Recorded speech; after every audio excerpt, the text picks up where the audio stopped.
সুখ ও দুঃখের কথোপকথন।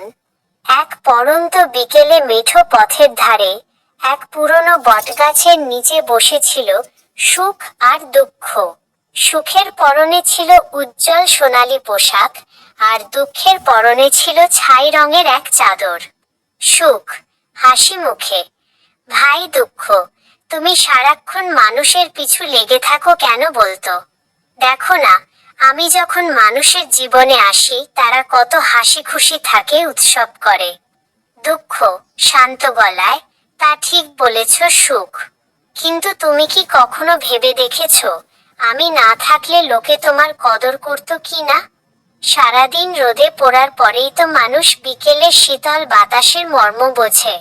সুখ তা হতে পারে, কিন্তু আমার উপস্থিতিতে মানুষ স্বপ্ন দেখে এগিয়ে যাওয়ার সাহস পায়।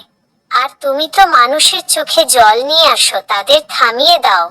দুঃখ না সুখ, আমি মানুষকে থামিয়ে দিই না, বরং আমি তাকে একটু শান্ত হয়ে নিজেকে চিনতে শিখাই। তুমি যখন থাকো মানুষ বাইরের কোলাহলে মেতে ওঠে, আর আমি যখন আসি মানুষ নিজের মনের ভেতরে তাকায়। চোখের জল শুধু কষ্ট দেয় না, মানুষের মনের ময়লা ধুয়ে পরিষ্কারও করে দেয়। সুখ কিছুটা দমে গিয়ে, তাহলে কি বলতে চাও আমরা দুজনেই মানুষের জন্য সমান দরকারি? দুঃখ একদমই তাই। তুমি মানুষকে বাঁচতে শেখাও, আর আমি মানুষকে জীবনের গভীরতা বুঝতে শেখাই।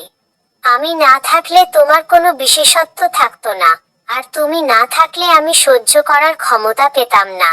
সুখ দুঃখের হাত ধরে, বুঝেছি, আমরা আসলে একই মুদ্রার এপিঠ ওপিঠ। আমরা দুজনে মিলেই তো মানুষের এই বর্ণিল জীবনের গল্প বুনি। সূর্য ডুবে গেল, সুখ আর দুঃখ দুজনেই উঠে দাঁড়াল। তারপর একে অপরের হাত ধরে অন্ধকারের বুক চিরে এগিয়ে চলল কোনো এক মানুষের জীবনের নতুন অধ্যায় শুরু করতে। কারণ একজনের শেষ থেকেই যে অন্যজনের শুরু।